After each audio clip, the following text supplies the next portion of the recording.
While Mo Salah definitely earns his respect and his credit for helping Liverpool get to what it is as a striker and his scoring opportunities, I don't think Sadio Mane gets enough respect either. And I think Sadio Mane is another player who should be recognized as an elite player for what he does, for what he's done over the past couple of years to get Liverpool up to what it is.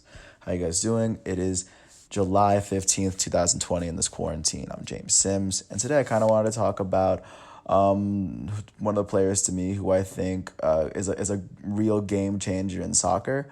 So if you don't know who Sadio Mane is, he's a 28-year-old winger for Liverpool. Comes out of Senegal, 5'9". He's incredibly fast. If you get to see him, you get to see how a lot of times you'll just see him just like burn the defenders on the side because he's incredibly fast. He's incredibly shifty. He's an underrated passer, and he's an elite shooter of the football.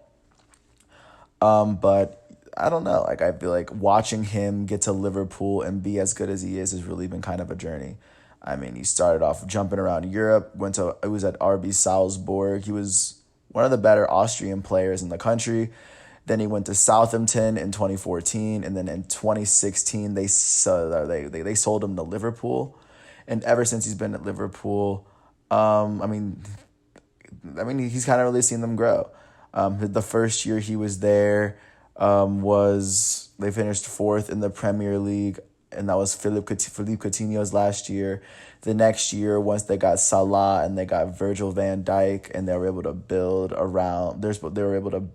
the team with the money that they got from the Philippe Coutinho sale.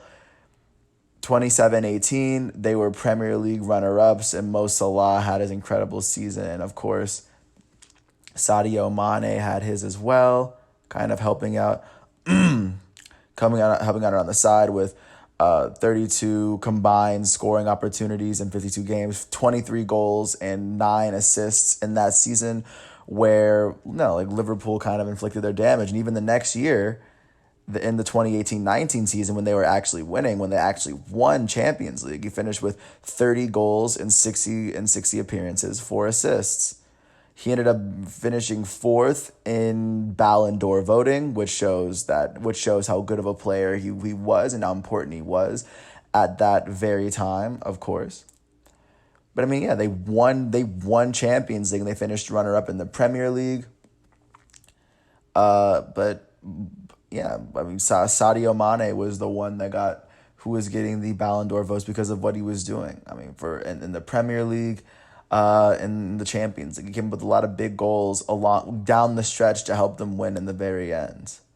And even this season, Sadio Mane has a total of he's 20 goals and 8 assists in 42 games played.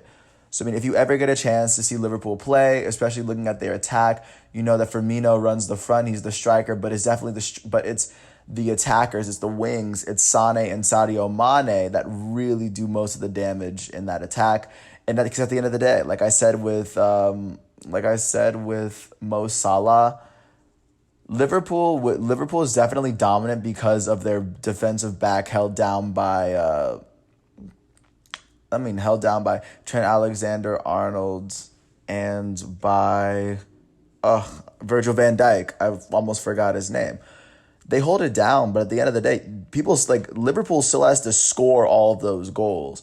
And with the team that they have, they're one of the more formidable attacks in the Champions League. And up until Bayern, they were the most feared attack alongside Barcelona.